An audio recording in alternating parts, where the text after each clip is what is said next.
Good morning, কেমন আছো বন্ধুরা? ভালো আছো? আশা করছি তোমরা সকলেই ভালো আছো, আর আমিও বেশ ভালো আছি। আর আমি রুবিনা সকাল সন্ধ্যা ডেলি ব্লগ নিয়ে তোমাদের সঙ্গে চলে এলাম আবার অন্য দিনের মতো আবার একটা ছোট্ট নিউ ব্লগ নিয়ে। চলো তোমরা দেখতে থাকো। আজকের ব্লগে কিছু কাজকর্ম দেখাবো না, শুধু যে সমস্ত রান্না বান্না করেছি সেই সমস্ত জিনিসগুলো তোমাদের সঙ্গে একটু তুলে ধরেছি। চলো আজকে রান্না বান্না করতে করতে আমি আজকে একটা কাঁচা আমের আচার বানাবো, সেটা তোমাদের সঙ্গে শেয়ার করছি। চলো তোমরা দেখতে থাকো আর ফুল এনজয় করতে থাকো। আজকের বারটা ছিল সানডে। সানডে মানে রবিবার, রবিবার মানেই সানডে, সবাই জানে সেইটা। আর রবিবার মানেই ঘরেতে ভালো মন্দ যাক না যাক কিছু সবারই বাড়িতেই রান্না বান্না চলে। আজকে করে নিচ্ছিলাম মাটন রান্না। মাটন রান্নার জন্য আমি সবটা এখানে কাটাকুটি করে নিচ্ছিলাম। চলো তোমরা দেখো আর তোমাদের সঙ্গে কিছু কমেন্ট আমি শেয়ার করি। ফার্স্ট কমেন্ট এসেছিল, আপনার ভিডিওগুলো অনেক ভালো লাগে। থ্যাংক ইউ, অসংখ্য ধন্যবাদ আমার ভিডিও দেখে তোমাদের ভালো লাগার জন্য। তোমরা এইভাবেই পাশে থেকো, এইভাবেই সাপোর্ট করে যেও দিদি।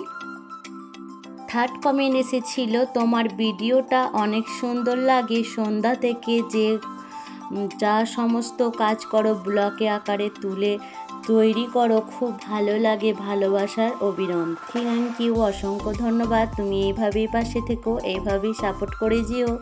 আর তুমি এই যে আমার ভিডিও খুব সুন্দরভাবে ওয়াচ করে দেখো, সেই জন্যে সব জিনিসটা বলেছো, খুব ভালো লাগলো। 4 কমেন্ট এসেছিল, অনেক সুন্দর হয়েছে, লাইক দিয়ে দেখে নিলাম, ভালো লাগলো। থ্যাংক ইউ, অসংখ্য ধন্যবাদ।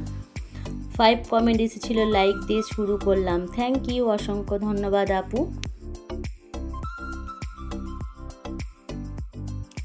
6 কমেন্ট এসেছিল, অনেক অনেক সুন্দর, থ্যাংক ইউ।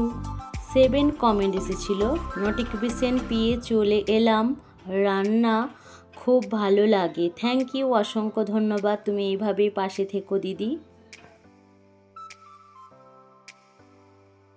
8 কমেন্ট এসেছিল, চমৎকার হয়েছে বোন। থ্যাংক ইউ, অসংখ্য ধন্যবাদ আপু।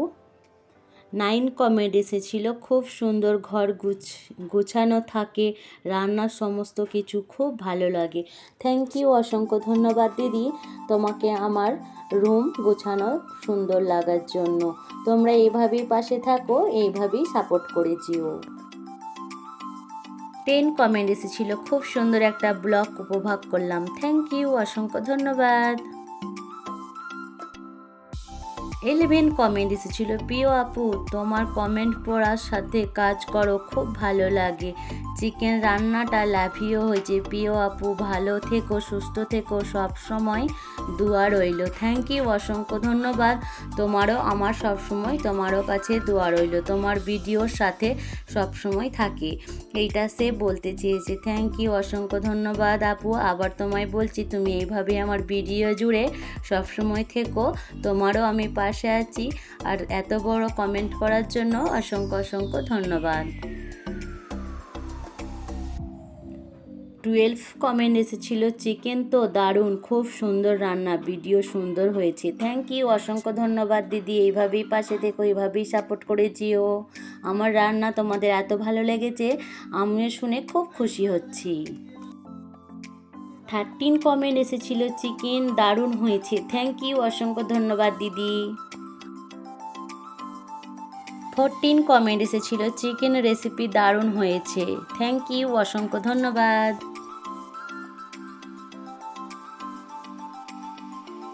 15 কমেন্ট এসেছিল, খুব সুন্দর, থ্যাংক ইউ। 16 কমেন্ট এসেছিল, ভালো লাগলো আপু। থ্যাংক ইউ আপু।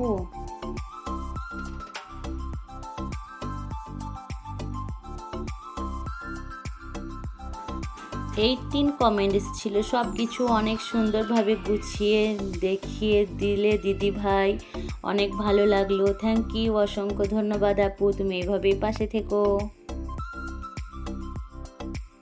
19 কমেন্ট এসেছিল, দারুণ লাগলো ভিডিওটা আপু। থ্যাংক ইউ আপু, অসংখ্য ধন্যবাদ, তোমরা এইভাবেই পাশে থেকো।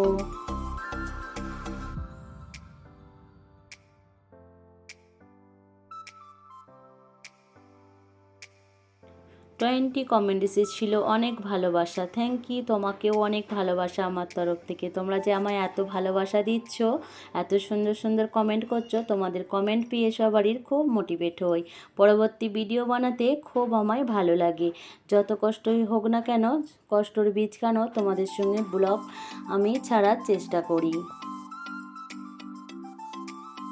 21 কমেন্ট এসেছিল। আজকে ভিডিওটা খুব ভালো লাগলো। যারা যারা কমেন্ট করছে তাদের নাম উল্লেখ করো, আর আমারও ভালো লাগবে শুনতে, আর তারাও খুব খুশি হবে তাদের নামগুলো শুনলে।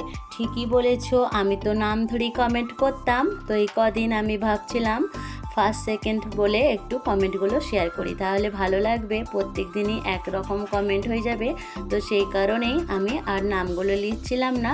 ঠিক আছে, নেক্সট ভিডিও থেকে আবার সবে আর নামগুলো ধরে ধরে আমি তোমাদের কমেন্ট পড়বো। আর তুমি এত বড় কমেন্ট করেছো, এই কথাটা বললে শুনে খুব ভালো লাগলো দিদি। তুমি এইভাবেই পাশে থেকো, এইভাবেই সাপোর্ট করেছিও। তারপরেই চলো, অনেক কমেন্ট পড়তে পড়তে তোমাদের সঙ্গে অনেকটাই কাজ এগিয়ে গেল। প্রথমে তো দেখে নিলে আমি আচার করার জন্য কী কী নিয়েছিলাম। তারপরে করার মধ্যে আমি একটু উষ্ণ গরম করে নিলাম, যাতে মিক্সারে যখন পিষা হবে তখন খুব ভালোভাবে জিনিসটা গুঁড়েও যাবে। আর একটু হালকা উষ্ণ গরম করে নিলে খুব সেন্টটাও খুব সুন্দর হয়। তারপরেই চলো, এখানে মশলাগুলো রেডি হয়ে গেছিলো করা। তারপরে আমি একটু হালকা মতো তেল দিয়ে দিলাম, সাদা তেলের উপরে আমগুলো, কাঁচা আমগুলো যেগুলো কেটে একটু হালকা নুন আর হলদি দিয়ে আমি রেখে দিয়েছিলাম। হলদি বলতে হালকা মতো দিয়েছিলাম, যাতে একদম না কালারটা বেশি হয়ে যায়। তারপরে একটু হালকা ভেজে নিচ্ছিলাম, ভেজে নিয়ে তারপরে আচারটা বানাবো। তারপরে চলো আমি বানাচ্ছি, তোমরা দেখতে থাকো। আবার কিছু কমেন্ট বাকি রয়ে গেছে, তোমাদের সঙ্গে শেয়ার করে দিই।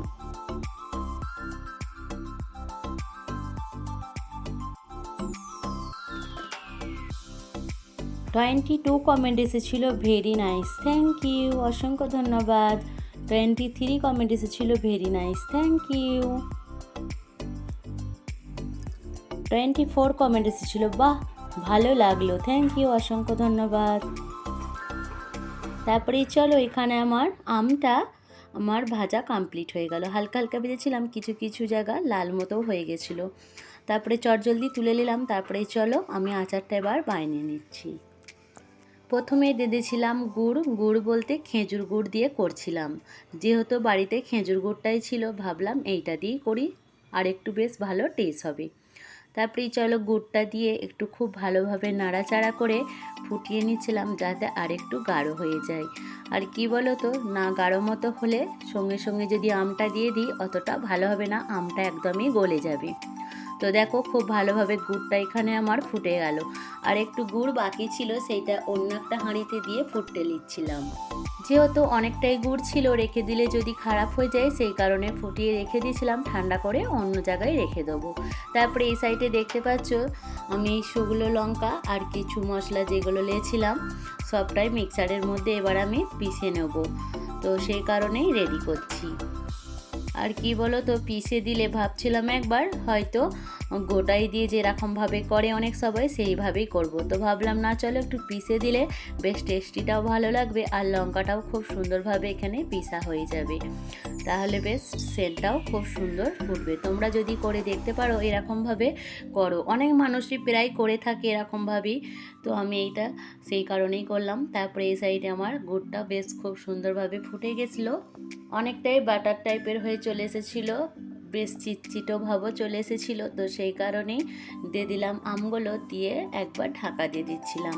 যেহেতু এবার আমার গুড়টা অনেকটাই কমে এসছে, তো ঢাকা দিয়ে দিলে ঠিকঠাকভাবে হালকা সেদ্ধ হয়ে যাবে। তারপরে অনেকটাই সেদ্ধ হয়ে গেছিলো, খুলে নিলাম। খুলে নেওয়ার পর আবার নাড়তে থাকছি, যেহেতু নাড়াচাড়া করলে আবার কড়ার মধ্যে বসে যাবে। তারপরে চলো আমি আচারটা কিভাবে করলাম তোমাদের সঙ্গে সবটাই তো শেয়ার করলাম। যদি আচার করাটা আজকের ভালো লেগে থাকে প্লিজ একটু লাইক করে দিও আর কমেন্ট বক্সে জানিও। তারপরে এই যে মশলাটা পিষে নিয়েছিলাম সেটা উপর দিয়ে ছড়িয়ে দিলাম। যেহেতু আমার আচারটা হয়ে এসেছে, আগে থেকে দিলাম না, যেহেতু ভাজা করে নিয়েছিলাম হালকা, তো সেই কারণেই লাস্ট পয়েন্টিংয়েই দিলাম। তারপরেই দেখতে পাচ্ছ কত সুন্দর কালারটা চলে এসেছিলো, আস্তে আস্তে খুব ভালো লাগছিলো, কালারটা খুব সুন্দর কাঁচ কালার এসেছিলো, একদম কালোও হয় না আর একদম হালকা মতো হয় না, খুব সুন্দরভাবে একটা কি বলে মেহরুন কালার টাইপের খুব সুন্দর কালার এসেছিলো, দেখে তো খুব ভালো লাগছিল। তারপরে রেডি হয়ে গেছিলো। আর কি বলো তো, ফার্স্ট টাইমই আমি এই আচারটা বানালাম, করি অন্যরকম করে করা হয়, এরকমভাবে করা হয় না। আর এরকমভাবে আচার দেশের মানুষরাই বেশি করে থাকে। তো মাম্মির হাতে অনেকবার খেয়েছি, শাশুড়ির হাতেও খেয়েছি, সবারই যে সমস্ত মানুষরা দেয় খাওয়া হয়েছে, নিজে কোনো দিন করে খাওয়া হয়নি।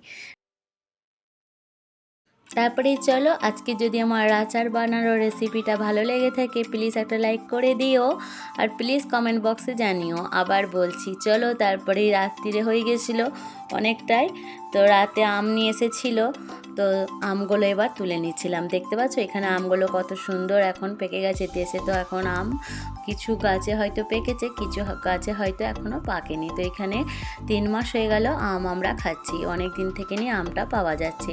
আর আজকে যদি ভিডিওটা ভালো লেগে থাকে লাইক কমেন্ট শেয়ার করে দেবে। এখানে ভিডিওটা স্টপ করছি। Tata, bye bye, good night. Please subscribe, ভালো থেকো, সুস্থ থেকো। আজকে যেখান থেকে আমার ভিডিওটা দেখছো না কেন সবাইকে অসংখ্য অসংখ্য ধন্যবাদ।